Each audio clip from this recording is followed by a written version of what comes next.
చనివాడు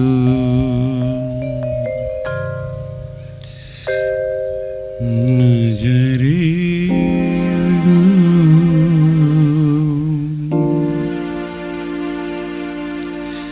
నా దేవుడు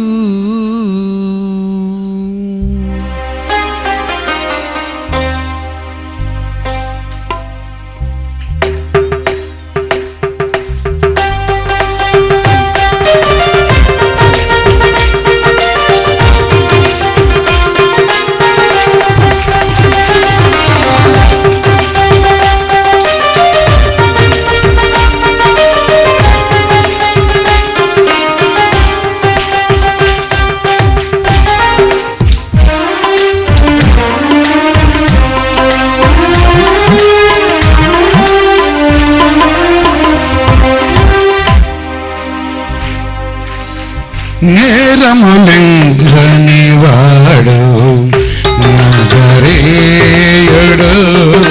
నా దేవుడు నేరములెంగని వాడు నజరేయుడు నా దేవుడు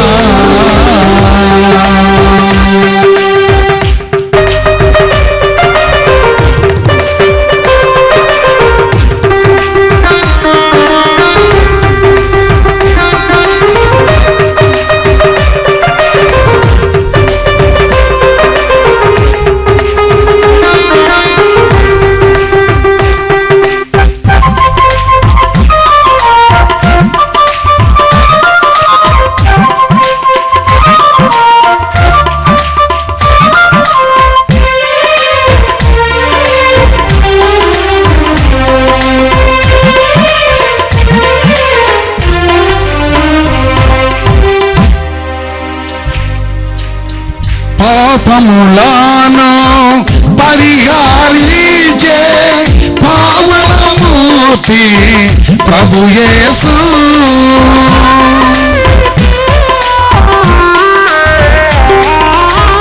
పాపములను పరిహారించే పావనమూర్తి ప్రభు యేసు పాపము ఎంచక మరణము లీయక నన్ను దాచి నజరేయుడు.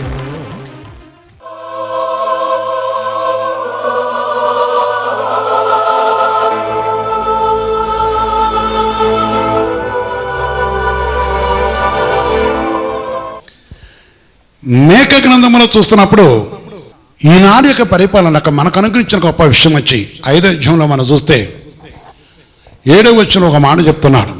యాకోబు సంతతిలో శేషించిన వారు యెహోవా కురిపించు మంచు వెలెనో మనిషి ప్రయత్నం లేకుండానో నరుల యోచనను లేకుండానో గడ్డి మీద పడు వర్షములను ఆయా జనుల మధ్య ఉందరు. ఆయా జనుల మధ్య ఉందరు. దీని బిడ్డలారా, ఈ మొదటి వాక్య భాగం నుంచి అంటే మొదటి అధ్యాయంలో చూసుకుంటూ వచ్చినప్పుడు దేవుని యొక్క పరిశుద్ధమైన సన్నిధిలో ఈ మేక ఈ ప్రవక్తతో దేవుడు మాట్లాడిన విషయాలు. ఈయన గొప్ప ప్రవచనం గలవాడు, దేవుని యొక్క మాటని లక్ష్య పెట్టినవాడు, దేవుని వెడల విధేయత గలవాడు. కొన్ని సమయాలు వస్తే ఎవరిని లెక్క చేయలేదు,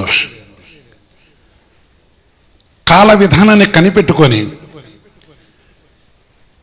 ఆ యొక్క ప్రవక్తలు కూడా హెచ్చరించిన వాడు. మంచిది. మనం ఇక్కడ చూస్తున్నప్పుడు శేషించిన వారు, ఎందుకంటే క్రీస్తు ఏ విధంగా వస్తాడని ప్రవచనం చెప్పినవాడు. క్రీస్తు ఈ లోకంలోకి వచ్చినప్పుడు, ప్రభునేసుకు వచ్చినప్పుడు ఈ ప్రజలందరికీ ఏ విధంగా రక్షణ కలుగుతుంది. అయితే అక్కడ ప్రత్యేకించి బెత్లెహేము విషయంలో ఆనాడు వారు బానిసలుగా ఉన్నప్పుడు, నేడు కూడా అనేక ప్రజలు బానిసలే ఉన్న విధానాన్ని బట్టి ఆనాటిక ప్రవచనము క్రీస్తు ద్వారా నెరవేర్చబడుతూ నేటికైతే నిలిచే ఉన్నది, అది పరిపూర్ణం కాలేదు. అంటే ప్రవచన నెరవేరుస్తూ వస్తున్నాయి. ఆ నెరవేర్పులో ఇంకా చాలా కార్యములు జరగవలసినవి ఇంకా ఉన్నాయి. అందుకని అష్షూరు గురించి నేను చెప్పేది అంటే ఒక విషయం చూసినప్పుడు ఇజ్రాయేల్ పరిపాలించలేదు కనుక క్రీస్తు ద్వారా పరిపాలన చేస్తారేమో, అది ఎప్పుడు జరిగిందో తెలియదు అనే విషయాన్ని కొన్ని విషయాలు నాకు తెలిసిన వరకే ప్రార్థిస్తున్నప్పుడు మంచి దీన్ని బట్టి ఇక్కడ మనం చూస్తున్నప్పుడు దేవుని సన్నిధిలో వారు ఏ విధంగా ఉంటారు. ప్రభుని నమ్ముకున్నాం, ప్రభు నామములో స్వస్థ పొందాం, ప్రభు ఫోటో పెట్టుకున్నాం, యేసుప్రభు ఫోటో పెట్టుకున్నాం, యేసుప్రభు గురించి నన్ను వాక్యాలు చెప్పుతున్నాం, యేసుప్రభు గురించి నన్ను మాటలు మాట్లాడుతున్నాం, యేసుప్రభు గురించి కొన్ని ప్రార్థన చేస్తున్నాం. అంత మాత్రాన ప్రబలుడు కాడు ఆయన. అంత మాత్రాన ప్రబలుడు కాడు ఆయన. శేషింపబడే జనముగా మార్చబడాలి. అక్కడ ఆయన అన్నాడు ప్రబలుడగును. ఈనాడు ప్రపంచమంతా కూడా దేవుడిని క్రీస్తు యేసు తన మందన కాసేవాడు గనక ఆయన కనికరించేవాడు. 2వ వచనం 3వ వచనం ఏమన్నా చూడండి అక్కడ. బెత్లెహేము ఎఫ్రాతా యోధవారి కుటుంబంలో నువ్వు సర్పగ్రామైనను నా కొరకు వచ్చును. పురాతన కాలం మొదలుకొని శాశ్వత కాలము ఆయన ప్రత్యక్షం అవుతూ ఉండాను. ఆయన ఆ ప్రత్యక్షం అవుతూ ఉన్న క్రీస్తు, ఆ ప్రత్యక్షమైన క్రీస్తు ఈనాడు యావత్ ప్రపంచమును ప్రబలుడై ఆయన ఎందుకు ఇష్టపడ్డ వారిని మారుమల్లో మారు గ్రామాల్లో విద్య ఉన్నా లేకపోయినా గొప్పవారు, పేదవారు, ధనవంతులు, ఇంకా రకరకాల విషయాలు అనేక జాతుల వారు క్రీస్తు ద్వారా అపవాదిక అనేక కోరలు విరిచి క్రూరమైన మృగం లాంటి మనసుల యొక్క మనసులు మార్చి బానిసత్వముగా వేలుతున్న దేశములకు స్వాతంత్రం కలగజేసి సజీవమైన జీవితములను కలగజేసి దేవుని దగ్గర క్రీస్తు దగ్గర స్వాతంత్రం కలగజేసి ఆయన ప్రేమ అనేకుల నుంచి పంచుకొటకు ఆయన ప్రవేశించి విస్తరించినవాడు. ఆయన ప్రేమ విస్తరించినవాడు. అందుకని అక్కడ ఆయన ఉన్నాడు. ఆయన గొర్రెలను ఆయన మేపును, ఆయన మేపేవాడు, ఆయన పరిశుద్ధను బట్టి. అందుకే దీని వెళ్ళారా ఇక్కడ అన్నాడు దేవుని యొక్క వాక్యానుసారంగా శేషింపబడ్డవారు. 7వ వచనం రండి మళ్ళీ ఇప్పుడు వాక్యం చదువుతుంది. యాకోబు సంతతిలో శేషించిన వారు యెహోవా కురిపించు మంచు వలె. ఎవరు కురిపించేది? ఇది మనుషులు కురిపించేది కాదు, మనుషులు కురిపించే మంచు కాదు. ప్రియమైన సహోదరి సహోదరుడా, ఈ ప్రబలుడు, ఈ మహోన్నతుడు, ఈ శక్తి గల దేవుడు యేసు ప్రభు మానవుల బలి అర్పణ లేకుండా ప్రతి మనిషి కూడా అధికారము కలగజేసిన వాడు. అందుకనే ఆత్మ లేనివారు, ఆత్మకి విరోధమైన వారు, ఆత్మను అనుసరింపలేని వారు, ఆత్మని అంగీకరింపలేని వారు, దేవుని యొక్క ఆత్మని గ్రహించి కూడా దానికి లోపడలేని వారు ఈ ప్రబలుడి దగ్గర నిలిచి ఉండలేరు, ఈ ప్రబలుడితో సావాసం చేయలేరు. మనం చూస్తుండొచ్చండి, మనం చూస్తుండగా ఇది కూడా మీరు చూస్తున్నాం ఈ విషయంలో కొన్ని పదాలు నావి చాలా ఇది ఉంటాయి. కారణం ఏంటంటే దాన్ని అనర్థభావంగా తీసుకోవద్దు. అర్థమైన రీతిలో నీకున్న విద్యను బట్టి నీకున్న విద్య లేపైనను ఆత్మానుసారతను గ్రహించాలి. పరిశుద్ధాత్మ దేవుడు ఎందుకు ఆ విషయాన్ని నాలో చెప్తున్నాడంటే, నేను ఆయన సన్నిధిలో మోకొచ్చి ప్రార్థన చేస్తున్నప్పుడు కొందరు దాన్ని బట్టి దేవుని ఉగ్రత పాత్రలు అవుతున్నారు. అది కావద్దని దేవుడు చెప్పమన్నాడు కానీ చెప్తున్నాను అని ఆత్మ చెప్తుంది. ఇందులో దేవుడిచ్చిన ఔషధం, దేవుడిచ్చిన కిరీటం ఎవరో తీయలేరు. కానీ మనసును అనుగ్రహించే గొప్పతనం లేక మనసును అనుగ్రహించేదే పోతుంటుంది. దేవుడిచ్చే తప్పుగా నిలుస్తుంటుంది. ఆయన మనతో ఉండేవాడు. నేను వెళ్ళారా ఈ ప్రబలుడు, ఈ మహోన్నతమైన దేవుడు, ఆయన యావత్తు లోకమును పరిపాలించడం కోసం దేవుని యొక్క సన్నిధిలో ప్రతి వారిపై తన కటాక్షం ఉంచి ఆయన ఏలేవాడు, ఆయన కనికరించేవాడు. అందుకనే మనసులు ప్రయత్నం లేని మంచు అవునట కాదంటారా? ఏ ప్రయత్నం లేనిది? మనిషి ప్రయత్నం లేకుండానో నరుల యోచన లేకుండానో గడ్డి మీద పడు వర్షం వలెనో ఆయా జనుల మధ్య ఉండును. ఇప్పుడు మన మధ్య ఎవరున్నారు? ప్రభువైన యేసుక్రీస్తున్నాడు. బెత్లెహేములో పుట్టిన దేవుని ఆత్మ ఎక్కడ ఉంది? మన మధ్య ఉన్నది. మన మధ్య తన ప్రయత్నము మనము ప్రబలుడు కోసం, లేక మనం ఆయన నామను బట్టి నిరీక్షణ కోసం, మనం ఆయన గొర్రెలుగా మార్చబడ్డ కొరకు, మనం ఆయన వేపిడి గొర్రెలుగా మార్చబడాలని, మనం ఆయన సొత్తుగా మార్చబడాలని మరొకసారి జ్ఞాపం చేసుకోండి. బైబిల్ నువ్వు 100 సార్లు చదివినా, పరిశుద్ధ గ్రంథం 100 సార్లు చదివిన దాన్ని అనుసరించే విషయమై దేవుని ఆత్మ సహాయం లేకపోతే, దేవుని ఆత్మ సహాయం లేకపోతే గడగడ వణుకుతూ చదివిన అపవాది ఏ విధంగా ఉంటుందో జీవితంలో అదే విధంగా తప్పు చేయాల్సి వస్తుంటుంది. ఇది రాసుకోండి ఎవరైనా సరే. మనము తప్రస్తులు కాకుండా క్రీస్తునందు నిలిచి ఆయన గొర్రెలుగా, ఆయన బిడ్డలుగా శేషింపబడ్డవారు, వారి పరిశుద్ధమైన జనముగా, ఆయనకి ఇష్టమైన వారుగా మనం వర్ధిల్లుట కోసం నిన్ను నన్ను కూడా ఆనాడు ఇజ్రాయేలు కాదు, ఈరోజు మన మధ్య 8 గంటలో చెప్తున్న ఒక మాట 23:3 చెప్తాడు. ఆయన ఎవరున్న విషయం మనం చూస్తున్నప్పుడు 8 గంటం 23:3 చూస్తూ కూడా పరిశుద్ధ వాక్యం చదువుతుంది. మరియు నేను వాటిని తోలివేసిన దేశం అన్నింటిలో నుండి నా గొర్రెల శేషమును సమకూర్చి తమ దొడ్లకు వారిని వాటిని రప్పించదును, అవి అభివృద్ధి పొంది విస్తరించను.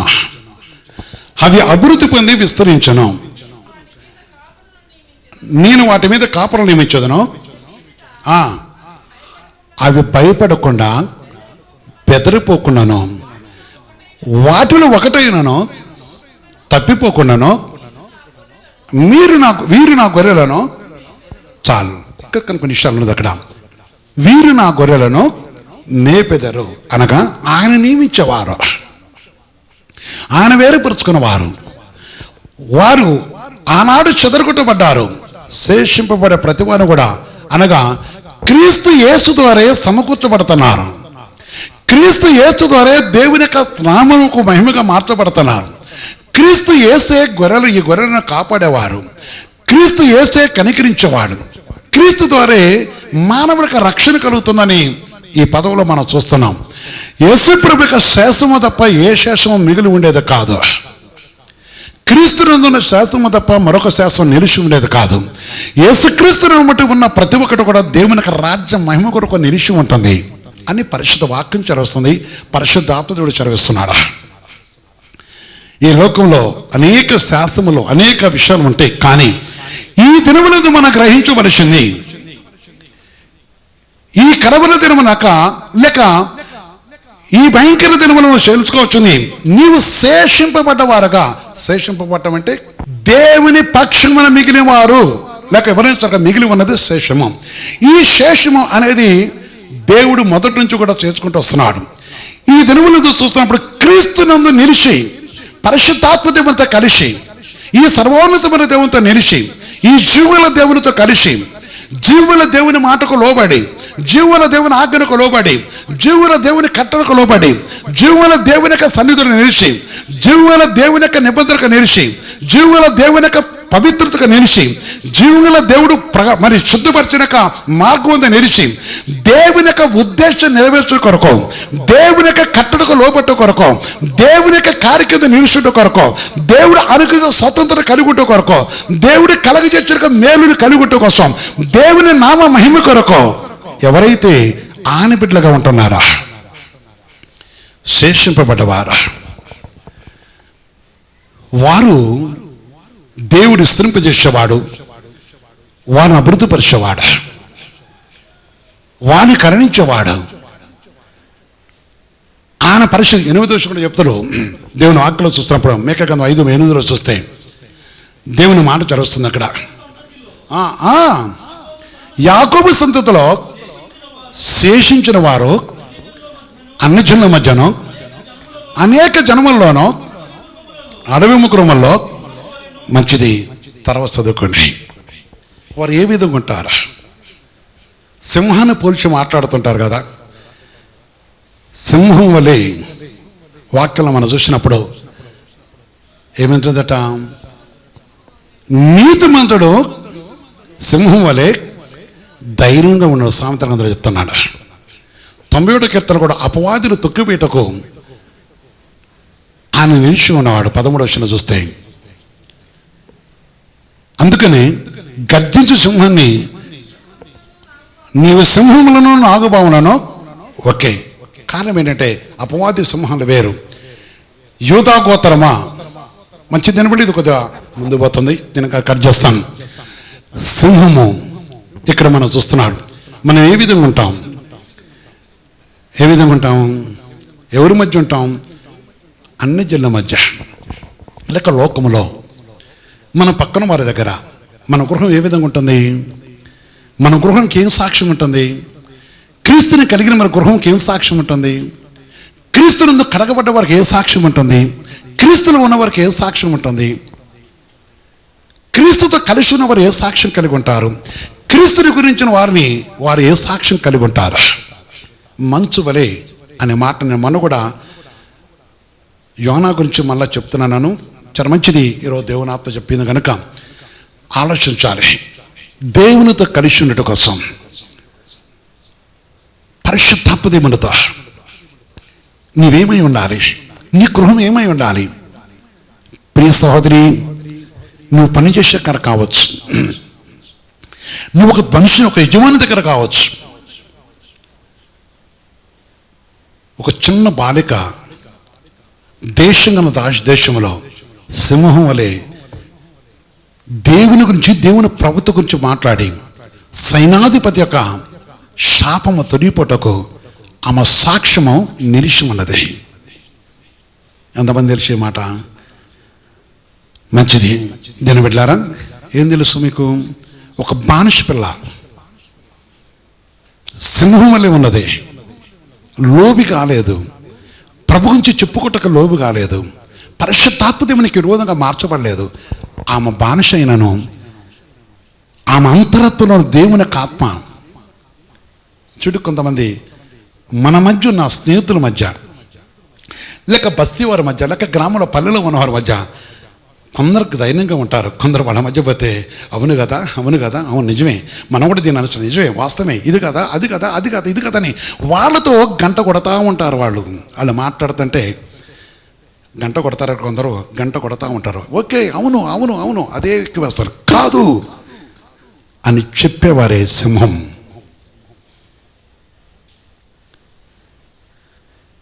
అందుకని ఈ లోపులు శేషింపబడేవారు కాదు, ఈ లోపులు ఈ కాపురత్వంలో ఉండేవారు కాదు, ఈ లోపులు ఈ కాపరి కాడి కింద ఉండేవారు కాదు. ఈ కాపరి క్రీస్తు అనే కాపరి, బెత్లెహేములో పుట్టిన కాపరి ఈనాడు ప్రవహించి అనేకులకు న్యాయం జరుగుట కొరకు, అనేక హృదయములు దేవునితో తిరుగుట కొరకు, అనేకులు బానిస బ్రతుకులు చెడిపోయేపట్ట కొరకు, అనేకులు దుష్టకరం చెడిపోయేపట్ట కొరకు, అనేకులు మరణ కర్మలు చెడిపోయేపట్ట కొరకు, అనేకులకు అంధకరం చెడిపోయేపట్ట కొరకు ప్రబలుతూ నేటికి కూడా ఆయన మన మధ్య ఉన్నాడు. ఈ క్రీస్తు శిలువ సహవాసంలో ప్రవేశించి సునీతిని విడిచి సత్యదేవుని క్రీస్తు దగ్గర బాట హృదయములు తెరిచి సంగముతో ఆనక అవయములతో ఓపెనై వారి హృదయములను ప్రభుత్వట తిప్పుకొని వారంతరపున ప్రభుత్వట తిప్పి ఆయనతో కలిసి ఉంటకు ఎవరైతే ఉన్నారో వారిని శేషించే వరకు వేరుపరుచుకునేవాడు, వారిని కరుణించినవాడు. అవునా, దేవుడు కొందరు కొన్ని విషయాలు వేరుపరుచుకున్నాడు. కొందరు ప్రవక్తలుగా, కొందరు స్వార్థికులుగా, కొందరు బోధకులుగా, కొందరు ప్రార్థన పరులుగా, కొందరిని ఇక్కడ రకరకాల విషయాలు చూస్తున్నాం. అపోస్తులుగా ఆయన సిద్ధపరచుకున్న విషయాలు మనం చూస్తున్నాం. కానీ మనం ఏమైనా సంగతి మనకు తెలియాలి. అప్పుడు నువ్వు సంఘములో ఓ శేషించబడిన జన్మగా మార్చబడతా, ఒక దినమున మిగిలి ఉంట కోసం. అందుకని అంటున్నాడు, సింహం వలె వారు ఏ విధంగా ఉంటారు? వారికి బానిసలు కారు, వారికి లోబడరు. ఈనాడు ఈ దేశంలో చూస్తున్నప్పుడు, ఈ ప్రపంచంలో చూస్తున్నప్పుడు మనుషుడు దేవుని యొక్క నిబంధనను నెరవేర్చలేని యొక్క పరిస్థితిని మనం చూస్తున్నాం. అదే కాదు, మనుషుల యొక్క ప్రయత్నం వల్ల మానవులకున్న మరణ శాసనం తప్పింపలేని స్థితిలో మనుషులు ఉన్నారు, పండితులు ఉన్నారు. ఎక్కడికో వెళ్ళి అడ్రస్ లేని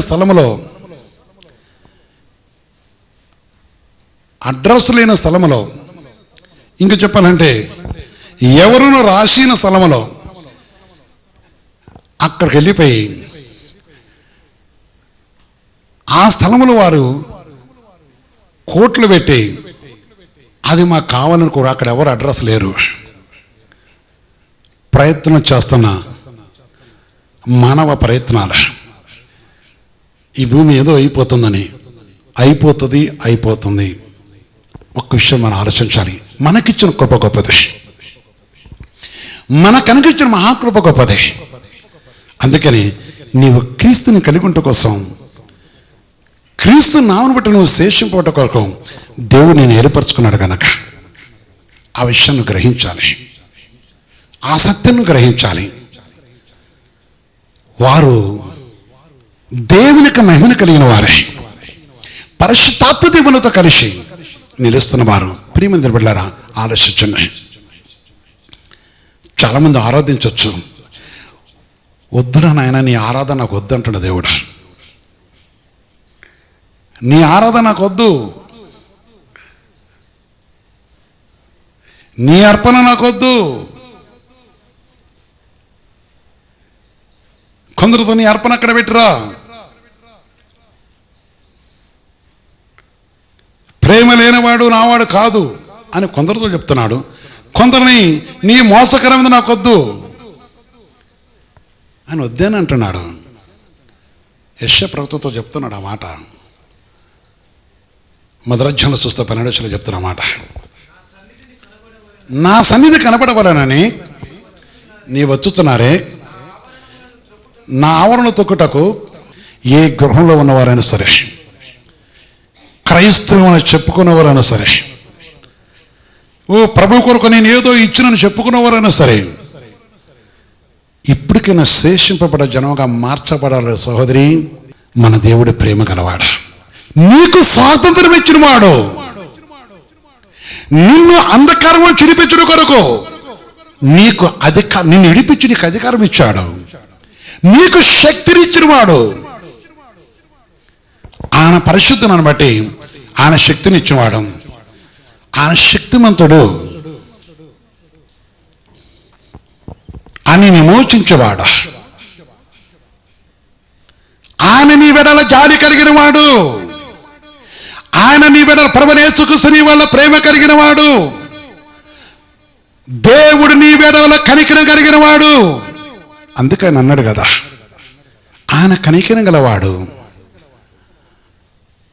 నేను మరణానికి అప్పగించేవాడు కాదా.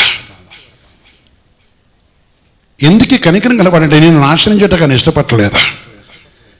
ద్వితీయోపదేశం 4:31 చెప్తారు ఆ మాట. కానీ నీ క్రియలు మారాలి అంటున్నాడు ఆయన. మార్చబడాలి. రాసుకో, నీ దేవుని యెహోవా కనికరం గల దేవుడు, నిన్ను నాశనం చేయడు. ఓకే, ఆలోచించండి. నీ దేవుడిని యెహోవా కనికరం గలవాడు. అందుకే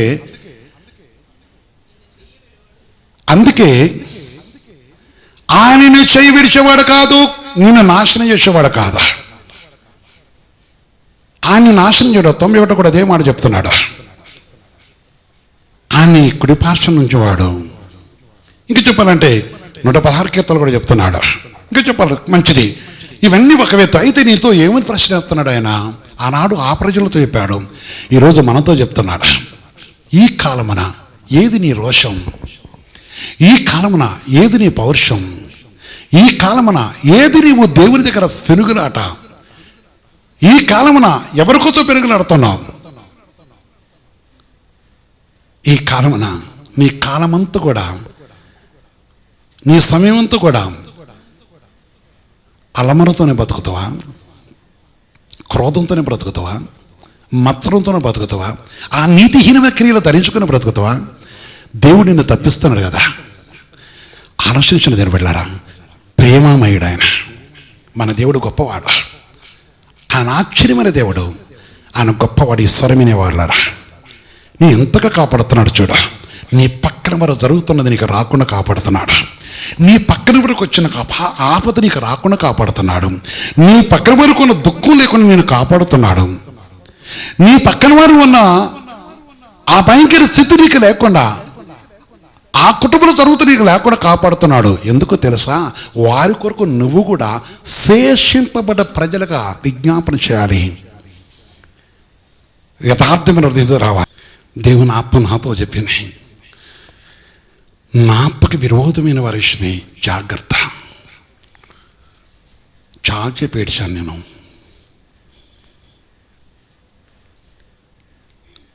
ఆయన నా కన్నీరు తుడిచిందాక ఏడిశాను. ఆలోచించమే సహోదరి సోదరా, మనం ఆయన సొత్తు.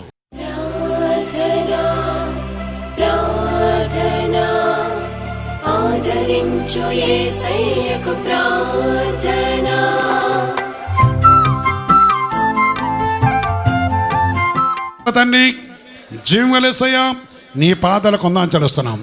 శేషింపబడ్డ ప్రజలుగా ఉండాలని నీవు విస్కరైన వల్ల ఉన్నవారు అందులో శేషింపబడరు తప్ప ఎవరు నీ రాజ్యానికి వారసులు కాదన్న కదా.